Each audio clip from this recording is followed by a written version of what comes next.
അതിനുവേണ്ടി ഗുരു മാറ്റിവെച്ചിരിക്കുന്ന ബഡ്ജറ്റ് 5 ലക്ഷം രൂപയാണ്. നിങ്ങൾ ആലോചിച്ച് നോക്കി, 1924 5 ലക്ഷം ചെറിയ എമൗണ്ട് ആണോ? അതിന്റെ വലിപ്പം നിങ്ങൾക്ക് മനസ്സിലാക്കാൻ ഞാൻ വേറെ എക്സാമ്പിൾ പറയാം.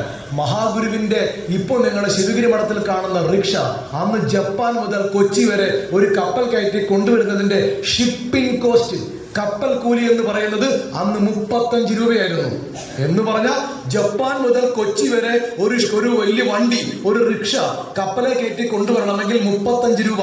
ഇന്ന് നിങ്ങളിപ്പോ സമ്പന്നരാണെങ്കിൽ നിങ്ങളൊരു റിക്ഷ വേണ്ട ഒരു കാറ് ജപ്പാനിൽ നിന്ന് മേടിച്ച് ഏതെങ്കിലും ഒരു കണ്ടെയ്നർ വണ്ടി കയറ്റി വിഴിഞ്ഞത്തോ അല്ലെങ്കിൽ കൊച്ചിയിലോ ഇറക്കണമെങ്കിൽ മിനിമം 2-2.5 ലക്ഷം രൂപയാവും. എന്ന് പറഞ്ഞാൽ ഇന്നത്തെ 2 ലക്ഷം രൂപ 2.5 ലക്ഷം രൂപയാണ്. അന്നത്തെ 35 രൂപ എങ്കിൽ അന്നത്തെ 5 ലക്ഷം ഇന്നത്തെ എത്രയായിരിക്കും? നിങ്ങൾക്ക് ചിന്തിക്കാം. അത്രയും വലിയ കോർപ്പസ് ഓഫ് എമൗണ്ട് ആണ് സാമുദ്രികപാദങ്ങൾ മതമഹാപാഠശാലയ്ക്ക് വേണ്ടി മാറ്റിവെച്ചത്. ഈ മതമഹാപാഠശാലയുടെ തറക്കല്ലാണ് അന്ന് ഇവിടെ ഇടുന്നത്. സ്വാഭാവികമായും തറക്കല്ലിടുന്നു. ഇപ്പൊ നിങ്ങളാണെങ്കിൽ ഇപ്പോൾ നമ്മുടെ യൂണിയന്റെ ബിൽഡിംഗ്, ഒരു പുതിയ ബിൽഡിംഗ് പറയുന്നത് തറക്കല്ലിടുന്നു. ഒരു ചെറിയ സമ്മേളനം പോലെ കാണും. ആരെങ്കിലും ഒക്കെ 2 വാക്ക് ആശംസയൊക്കെ പറയും. ആണല്ലോ, അത് ഗുരു ഓടിയിരിക്കുന്നു, തറക്കല്ലിടുന്നു. തൃപ്പാദങ്ങൾ തന്നെ തറക്കൽ അവിടേക്ക് ഇറക്കി വെക്കുന്നു.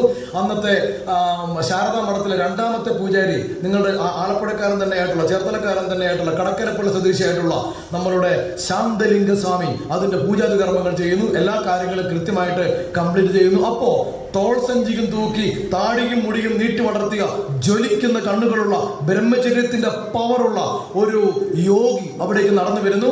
അദ്ദേഹം ഏറ്റവും പുറകിൽ നിന്ന് ഈ ആളുകൾ ആശംസയൊക്കെ പറഞ്ഞുകൊണ്ടിരിക്കുമ്പോൾ നിങ്ങൾ ഈ പറയുന്നത് പോലെ ഇവിടെ ഒരു മതമഹാപാഠശാല ഉണ്ടാകാൻ പോകുന്നില്ല.